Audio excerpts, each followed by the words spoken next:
Rise of Ashoka ನಮ್ಮ ಸ್ನೇಹಿತರು ಹೇಳಿದಂಗೆ ಇದು ರೈಸ್ ಆಫ್ ಸತೀಶ ಆಗಲಿ ಅನ್ನೋ ಆಸೆ ನನಗೆ ಆಗತ್ತೆ ಕೂಡ. ಅದರದ್ದು ಎಲ್ಲ ಲಕ್ಷಣಗಳು ಕಾಣ್ತಾ ಇದೆ. ನಮ್ಮ ಕನ್ನಡದವ್ರು ನಾವು ಯಾರಿಗೂ ಏನು ಕಡಿಮೆ ಇಲ್ಲ ಅನ್ನೋದಕ್ಕೆ ಇವತ್ತು ನಮ್ಮ ಕನ್ನಡಿಗ ಈ ಸಿನಿಮಾನ ತೆಲುಗು ಮತ್ತು ತಮಿಳಲ್ಲೂ ಕೂಡ ಹೋಗಿ ನಿಂತು ರಿಲೀಸ್ ಮಾಡ್ತಾ ಇರೋದು ಇಡೀ ಕನ್ನಡಿಗರಿಗೆ ಹೆಮ್ಮೆ. ನಾನೊಬ್ಬ ಕನ್ನಡಿಗನಾಗಿ ತುಂಬ ಹೆಮ್ಮೆ ಪಡ್ತೀನಿ. Thank you sir. ನಮ್ಮ ಕನ್ನಡ, ನಾನು ಯಾವತ್ತೋ ಒಂದು ಸತಿ ಹೇಳಿದ್ದೆ, ಕನ್ನಡಿಗರಂದರೆ ತಮಾಷೆ ಅನ್ಕೋಬೇಡಿ, ಕನ್ನಡಿಗರನ್ನ ಅಲ್ಗಳಿಬೇಡಿ ಅಂತ. ಕನ್ನಡಿಗರು ಯಾವುದಕ್ಕೂ ಕಡಿಮೆ ಇದೆ ಅಂತ ಮತ್ತೆ ಮತ್ತೆ ತೋರಿಸ್ತಾನೆ ಇದ್ದೀವಿ. ಸೊ ಹಂಗಾಗಿ ನನಗೆ ಅದ್ರ ಬಗ್ಗೆ ತುಂಬ ಖುಷಿ ಇದೆ.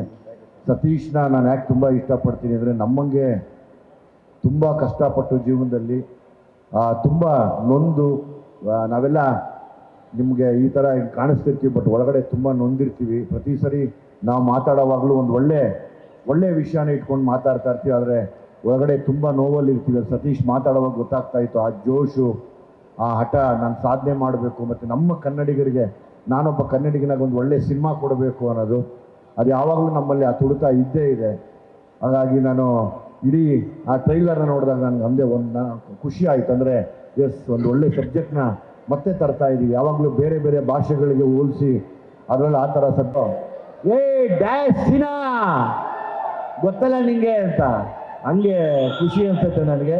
ಸೊ ಹಂಗಾಗಿ ಡೆಫಿನೆಟ್ಲಿ ನಾನೊಂದು ಒಟ್ಟಿಗೆ ಆ್ಯಕ್ಟ್ ಮಾಡೋಣ ಕಣಮ್ಮ, ನನಗೆ ತುಂಬ ಗೌರವ ಇದೆ. ಆಮೇಲೆ ಇನ್ನೊಂದು ಆ್ಯಕ್ಚುಲಿ ಇವರ ಲೇಡಿ ರ್ಯಾಂಬೋ ಇವಾಗ ಇಂಡಸ್ಟ್ರಿಯಲ್ಲಿ, ಅಂದರೆ ಫಿಟ್ನೆಸ್ಸಲ್ಲಿ ನಾನೆಲ್ಲ ನೋಡ್ತಿರ್ತೀನಿ. ಲೈಕ್ ನಿನ್ನ ಡೆಡಿಕೇಶನ್ನು ಅಥವಾ ನಿಮ್ಮ ಸೀರಿಯಸ್ನೆಸ್ ಎಲ್ಲ ನೋಡಿ ನನಗೆ ತುಂಬ ಖುಷಿ ಅನಿಸುತ್ತೆ. ಒಬ್ಬ ನಟಿಗೆ ಬೇಕಾಗಿರುವಂಥ ಎಲ್ಲ ಶ್ರದ್ಧೆ ಮತ್ತು ಅದರದ್ದು ಗಮನ, ಅಂದರೆ ನಾನು ಹೆಂಗಿರಬೇಕು ಅನ್ನೋದನ್ನು ಯಾವಾಗಲೂ ನಾನು ವಾಚ್ ಮಾಡ್ತಿರ್ತೀನಿ ಫೋನಲ್ಲಿ. ಸೊ ಹಂಗಾಗಿ ಇದು ಹಂಗೆ ಕಂಟಿನ್ಯೂ ಆಗಲಿ. Like again you will become a super star one day, don't worry. ಹಾಗೇ ಆಗುತ್ತೆ, ಅದು ಆ ಕಾಲ ಹತ್ರ ಬರ್ತಾ ಇದೆ ಅಂದ್ಕೊಳ್ಳೋಣ. ಯಾವಾಗಲೂ ಒಳ್ಳೆಯದೇ ಬಯಸೋಣ, ಒಳ್ಳೆಯದನ್ನು ಅಂದ್ಕೊಳ್ತಾ ಇರೋಣ, ಎಲ್ಲ ಒಳ್ಳೆಯದೇ ಆಗುತ್ತೆ. ನನಗೆ ನಿಮ್ಮ ತಂದೆಯವ್ರ ಮೇಲಿರುವಂಥ ಅದೊಂದು ದೊಡ್ಡ ಋಣ. ಗೊತ್ತಿಲ್ಲ, ಒಂದು ದಿವಸ ನಿಮ್ಮದು ಒಂದು ಕತೆ ಮಾಡಬೇಕು ಅಂತ ಆಸೆ ನನಗೆ. ನಾವು ನಿಮ್ಮ ಮನೆಗೆ ಬರ್ತೀವಿ, ಒಂಚೂರೆಲ್ಲ ಒಂದಷ್ಟು ಹಿಂಟ್ಸ್ ಕೊಡಿ. ಕಟಿಂಗ್ ಪೇರ್ ಹಿಡ್ಕೊಂಡು ಅಲ್ಲಿ ಕಿತ್ತಾಗ್ತಾ ಇದ್ದಿದ್ದು, ಬೂಟ್ ಕಾಲಲ್ಲಿ ಹೋಗ್ಬಿಡ್ತೀನಿ ಗೋಳಿ ಮಕ್ಕಳ ಅಂತ ಇದ್ದಿದ್ದು, ಅದೆಲ್ಲ ನಾವು ನೋಡ್ತಿದ್ವಿ.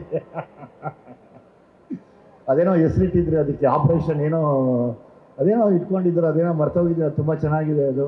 ಸೊ ಹಂಗಾಗಿ ನಾವು ಬರ್ತೀವಿ, ನಾವು ಬಂದು ನಿಮ್ಮ ಹತ್ರ ಮಾತಾಡ್ತೀನಿ. ಇಡೀ ಟೀಮು ಇವತ್ತು ನನಗೆಲ್ಲದಕ್ಕಿಂತ ಹೆಚ್ಚಾಗಿ ಸತೀಶ ಹೊತ್ಕೊಂಡಿರೋವಂಥ ಹೊರೆ ನಾನು ಸುಮಾರು ವರ್ಷದಿಂದ ನೋಡ್ತಾ ಇದ್ದೀನಿ. ಸತೀಶನ ಮೇಲೆ ಯಾವಾಗಲೂ ತುಂಬ ದೊಡ್ಡ ಹೊರೆ ಇದೆ. ಅಂದರೆ ನಾನು ಬೆಳೆದು ನನ್ನ ಜೊತೆಲಿರೋರನ್ನ ಬೆಳೆಸಬೇಕು ಮತ್ತು ಜೊತೆಲಿರೋರಿಗೆ ಒಳ್ಳೇದಾಗಬೇಕು ಅಂತ ಬಯಸುವಂಥ ಒಂದು ಒಳ್ಳೆಯ ಜೀವ ಇದು.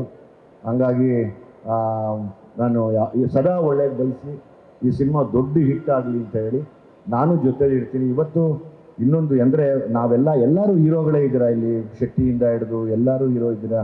ನೀನಾಗಲಿ ಯೋಗಿ ಆಗಲಿ, ಆದಷ್ಟು ಕೆಲವು ವಿಷಯಗಳಿಗೆಲ್ಲ ಒಂದಾಗಿ ನಾವು ಮತ್ತೆ ನಿಂತ್ಕೊಂಡು, ಆ್ಯಸ್ ಇಟ್ ಈಸ್ ನಮ್ಮ ಹೆಡ್ ಮಾಸ್ಟರ್ ಇಲ್ಲೇ ಇದ್ದಾರೆ. ಸೊ ಹಾಗಾಗಿ ಅವ್ರ ಪನಿಷ್ಮೆಂಟ್ ತುಂಬ ಮಣ್ಕಾಲೆಲ್ಲ ಉಳಿಸ್ಬಿಟ್ಟಿದ್ರು ನಮ್ಮನ್ನು. ಅವ್ರದ್ದೆಲ್ಲ ಕೇಳಿ ಇನ್ನೂ ಹಿರಿಯರಿದ್ದಾರೆ. ಒಂದಾಗಿ ನಿಂತ್ಕೊಂಡು ಯಾವಾಗಲೂ ಯಾವುದೇ ಸಿನಿಮಾ ಮಾಡಲಿ ಎಲ್ಲರೂ ದಯಮಾಡಿ ಬನ್ನಿ, ಎಲ್ಲರೂ ವಿಶ್ ಮಾಡಿ. ನಾನು ಬರಬಾರ್ದು, ನಾನು ಹೋಗಬಾರ್ದು ಅಂತ ಯಾವತ್ತೂ ಮಾಡಬೇಡಿ. ನಮ್ಮಲ್ಲಿ ಇಲ್ಲದೆ ಇದ್ದಾಗಲೇ ಇನ್ನೊಬ್ಬರು ಬಂದು ನಮ್ಮ ಜೊತೆ ಆಟ ಆಡೋಕ್ಕೆ ಶುರು ಮಾಡೋದು. ಎಲ್ಲಕ್ಕಿಂತ ಮೀರಿ ನಾವು ಸಿನಿಮಾದವರು, ನಮ್ಮ ಜೊತೆ ಮಾಧ್ಯಮದವರು ಯಾವಾಗಲೂ ಸದಾ ಜೊತೆಲಿದ್ದು ಈ ಸಿನಿಮಾಗಳು ಗೆಲ್ಲಬೇಕು ಅಂತ ಅವ್ರು ಪರ್ಸ್ನಲ್ಲಾಗಿ ತಗೋತಾರೆ. ಎಲ್ಲೋ ಬರೀತಾ ಒಂದು 2 ಲೈನ್ ಎಕ್ಸ್ಟ್ರಾ ಬರೋದು ಸಿನಿಮಾಗೆ ಒಳ್ಳೇದು ನುಡಿತಾರೆ. ಹಂಗಾಗಿ ನಾನು ನಿಮಗೆ ಯಾವಾಗಲೂ ಚಿರಋಣಿ ಆಗಿರ್ತೀನಿ.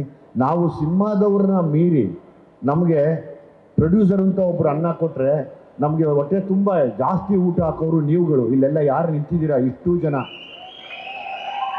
ಹಾಗಾಗಿ ನೀವೆಲ್ಲ ಸಾಕಿ ಸಲಹಿದಕ್ಕೆ ನಾವು ಇಷ್ಟು ದೊಡ್ಡ ಮಟ್ಟಕ್ಕೆ ಬಂದಿದ್ದೀವಿ. ನಾವು ಸದಾ ಒಂದೇ ಕೇಳೋದು, ದೇವ್ರನ್ನ ಕೇಳ್ತೀವೋ ಇಲ್ವೋ, ಆದರೆ ನಿಮ್ಗಳನ್ನ ಯಾವಾಗಲೂ ಕೇಳ್ಕೊತೀವಿ. ಕನ್ನಡದ ಸಿನಿಮಾದ ಮೇಲೆ, ಕನ್ನಡಿಗರ ಮೇಲೆ ಯಾವಾಗಲೂ ನಿಮ್ಮ ಆಶೀರ್ವಾದ ಇರಲಿ. ಬನ್ನಿ, ಇವರೆಲ್ಲ ತುಂಬ ಜವಾಬ್ದಾರಿಯಿಂದ ಸಿನಿಮಾ ಮಾಡಿರ್ತಾರೆ. ಸುಮ್ಮನೆ ಈಗೆಲ್ಲ ಕಾಲ ಹೆಂಗೆ ಅಂದರೆ ಕಮೆಂಟ್ ನೋಡಿ ಕಮೆಂಟಿಗೆ ಕೌಂಟ್ರ್ ಕೊಟ್ಟು ಬದುಕುವಂಥದ್ದಲ್ಲ. ನೀವು ನೋಡಿ ಆಮೇಲೆ ಇನ್ನೊಬ್ರಿಗೆ ತಿಳಿಸಿ.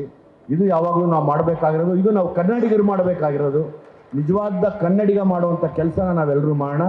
ಎಲ್ರಿಗೂ ಒಳ್ಳೆಯದಾಗಲಿ. Thank you very much. Thank you sir. Thank you so much. ಧನ್ಯವಾದ ಸರ್. ಹೇಗೂ ಡೈಲಾಗ್ ಎಲ್ಲರೂ ಟ್ರೈಲರಲ್ಲಿ ಹೇಗೋ ಒಂದು ಮಾಸ್ ಡೈಲಾಗ್ ಇದೆ, ಅದನ್ನು ನಮ್ಮ ದುನಿಯಾ ವಿಜಯ್ ಸರ್ ಅವರ ಮಾಸ್ ಸ್ಟೈಲಲ್ಲೇ ಹೇಳಬೇಕು ಅನ್ನೋದು ನಮ್ಮ ಆಸೆ.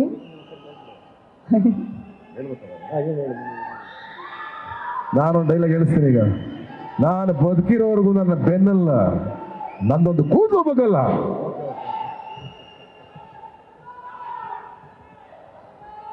ನಾನು ಬದುಕಿರೋವರೆಗೂ ನನ್ನ ಬೆನ್ನಲ್ಲ, ನಂದೊಂದು ರೋಮನೂ ಬಗ್ಗಲ್ಲ.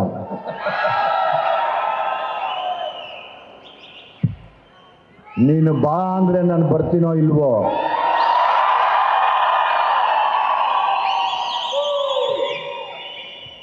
ಹೆಂಗೆ ಬರ್ತೀಯ ಅಂದ್ರೆ ಮಾತ್ರ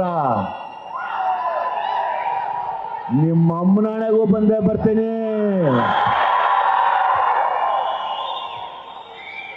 ನಿನ್ನಂತ 1000 ದುಶ್ಮನ್ ಉಟ್ಕೊಂಡ್ರು ನನಗೆ ನೋ ವರಿ, ಯಾಕೆಂದ್ರೆ ನಾನು ಹುಟ್ಟಿದ್ದೆ ಜನವರಿ. Thank you, love you. ನಿಮ್ಮೂರಿನಿಂದ ವಿಶ್ವ ಮಟ್ಟದವರೆಗೆ ರಾಜಕೀಯ, ಸಿನಿಮಾ, ಸ್ಪೋರ್ಟ್ಸ್ ಯಾವ ಸುದ್ದಿಯೂ ಮಿಸ್ ಆಗಲ್ಲ. ಬರೀ ಸುದ್ದಿಯಷ್ಟೇ ಅಲ್ಲ, ಜೊತೆಯಲ್ಲೇ ಇರುತ್ತೆ ವಿಶ್ಲೇಷಣೆ. ಗ್ಯಾರಂಟಿ ನ್ಯೂಸ್ ನ ಸಬ್ಸ್ಕ್ರೈಬ್ ಮಾಡಿ, ಫಾಲೋ ಮಾಡಿ, ಕ್ಷಣ ಕ್ಷಣದ ಅಪ್ಡೇಟ್ಸ್ ಪಡೆಯಿರಿ.